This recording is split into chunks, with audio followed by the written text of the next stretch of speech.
Welcome to what? Series 11, and this is the first of the series. And this series is called Jesus DIY. Jesus did it himself. Anyway, here we go. The amazing thing about being a follower of Jesus is the amount of resources that we have to participate with him in his purpose for the world. Jesus doesn't tell us to go without giving us the tools. And we will have a look at some of this stuff over the next few weeks. But let's start by looking at the passage from Mark chapter 6 and verses 30 to 44. And we start looking at what the crowd's perspective was. The apostles gathered around Jesus and told him everything that they had done and taught. He told them, "Come away to a deserted place or by yourselves and rest a while," because so many people were coming and going that they didn't have time to eat. So they went away in a boat to a deserted place by themselves. But when many people saw them leave and recognized them, they hurried on foot from all the towns and arrived ahead of them. Wow. You notice there, it says in verse 33 that they recognized Jesus. Now many saw them going and recognized them, and they ran there on foot from all of the towns and got there ahead of him. I love this image. They recognized them, that is Jesus and the disciples. So they ran around this lake. Remember that the disciples went and Jesus went by boat. They ran around the lake and got there first. They really want to hear Jesus talk. They thought he had something to offer them. You see, that's the first view that we get from that passage. But if we continue in it, we see what the disciples thought about the crowd. In verses 35 and 36, they saw the crowd as an inconvenience. So listen to this. And when it grew late, his disciples came to him and said, "This is a desolate place, and the hour is now late. Send them away to go into the surrounding countryside and villages and buy themselves something to eat." Here's the reality check. It's one thing to be popular, but the disciples saw the people as an inconvenience because they had to provide stuff for them. They thought having a break was more important. Okay, and I get that. The other thing that concerns me here is they are telling Jesus what to do. It's kind of like, these people are hampering us and want stuff, you send them away. Okay, what's our motive for the things that we do? Where do we draw the line? How do you work out when to say no? And boy, that's a good question. But the big thing is for us to learn from is how Jesus himself sees the crowd. He sees the crowd and he has compassion on them. Listen to verse 34. When he went ashore, he saw a great crowd and he had compassion on them because they were like sheep without a shepherd. And he began to teach them many things. I suppose we go by the guide. Do we have compassion on the people we minister to?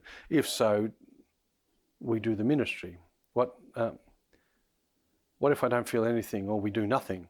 Well, if you don't feel anything, you won't anyway. But if you feel something, even guilt maybe, you probably should be doing something. And here is the flip side. You do it or you organise for it to be done.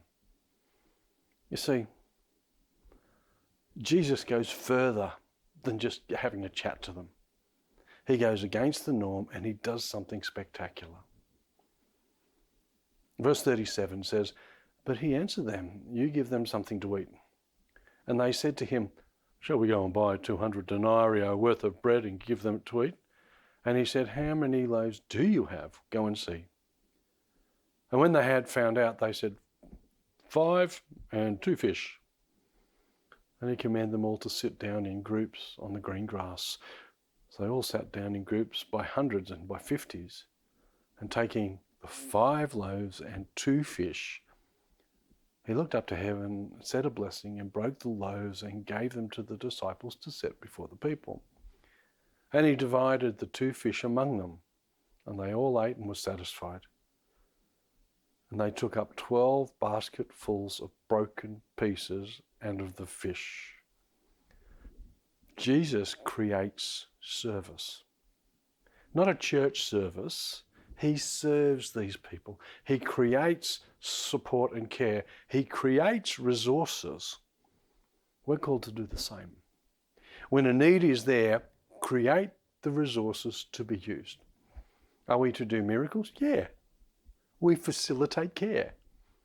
It may not be miraculous like Jesus multiplying fish and bread, but it may be providing fish and bread that we find a way to provide.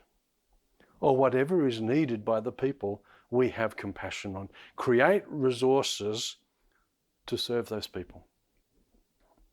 The question's got to be is, what do we see when we look at the crowd in our community?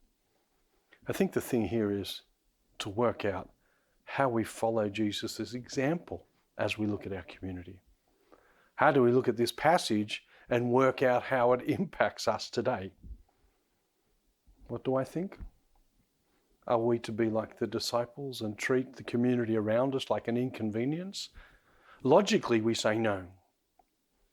Then the only other option is to look at how Jesus responded and imitate that. Jesus had compassion. Jesus reacted to that compassion by resourcing people. Jesus allowed for leftovers, further resourcing. Don't you just love the resource of leftovers? Look it up, what it says in verse 43. Then the disciples picked up 12 baskets full of leftover bread and fish. Okay. We need to be compassionate. We need to respond to that compassion by resourcing people. We need to allow leftover resources to be recycled. Crikey, I've got a whole heap of books on my shelf. Anybody want to borrow a book? To be compassionate, we need to be where people are. To respond, we need to utilize the resources that we have to resource them, to allow for ongoing or recycled ministry. We need to stay connected to the people in community. Gee, there's some stuff to think about in that passage, isn't there? Bless you.